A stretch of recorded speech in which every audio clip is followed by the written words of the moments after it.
ถ้าเฮามีงบ 1,000 USDT เฮาจะเน้นอยู่รอดระยะยาวหลายกว่าการหากำไรไวข้อยจะแนะนำแบ่งทุนออกเป็น4สัดส่วนนำกันในการลงทุน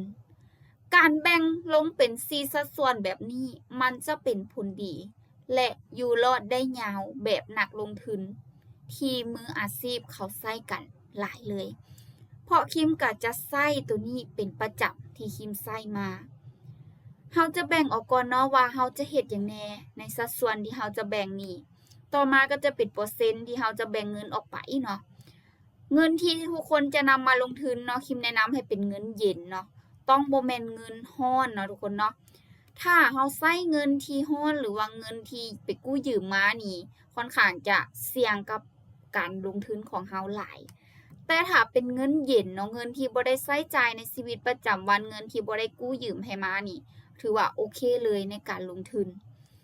เดี๋ยวคิมจะมาอธิบายให้ทุกคนฟังนำกันสำหรับ4หัวข้อหลักๆเนาะการแบ่งทุนลงเพื่อสร้างกำไรต่อยอดตัวแรกแม่นเงินสำรองเงินสำรองนี่คิมจะเอาออกมาอยู่ที่ 40% 40%นี่เฮาจะอยู่ที่400 USDT 400 USDT หรือว่า400เหรียญเนาะทุกคนเนาะ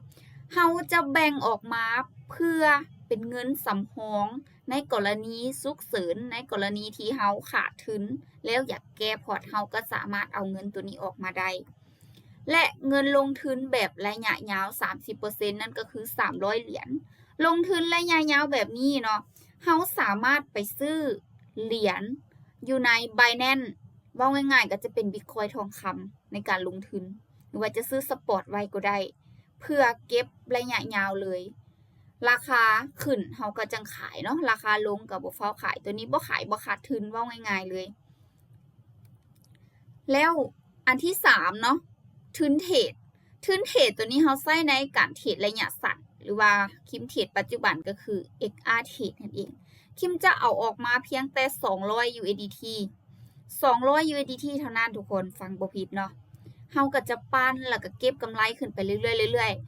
ๆภายใน1เดือนหรือว่าภายใน1อาทิตย์เฮาก็จะสะสมเงินขึ้นไปเรื่อยๆจนกลาย 2,000 พุ่นแหละทุกคนที่ทุกคนเห็นกันเนาะ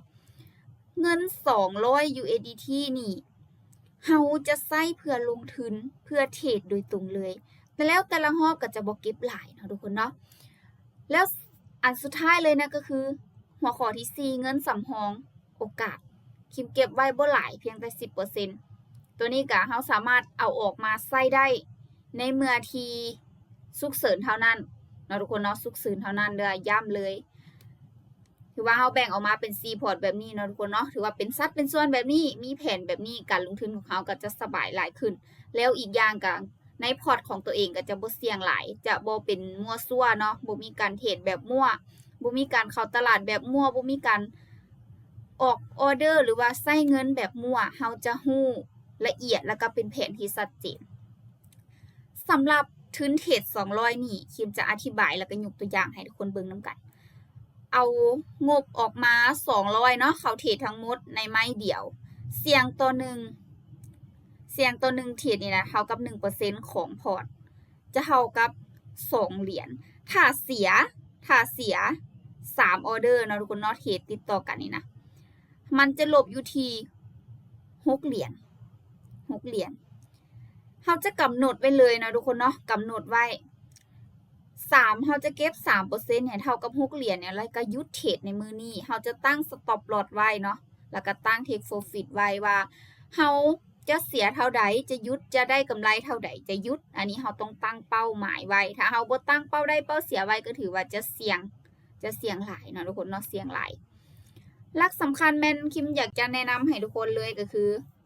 ในกรณีที่ทุกคนขาดทุนเนาะอย่าเพิ่มไม่หรือว่าอย่าเอาเงินสำรองนี่ออกมาเทรดในเวลานั้นถ้าทุกคนน่ะสูญเสียพอร์ตไปแล้ว200 USDT น่ะแน่นอนทุกคนจะดึงงบ400หรือว่า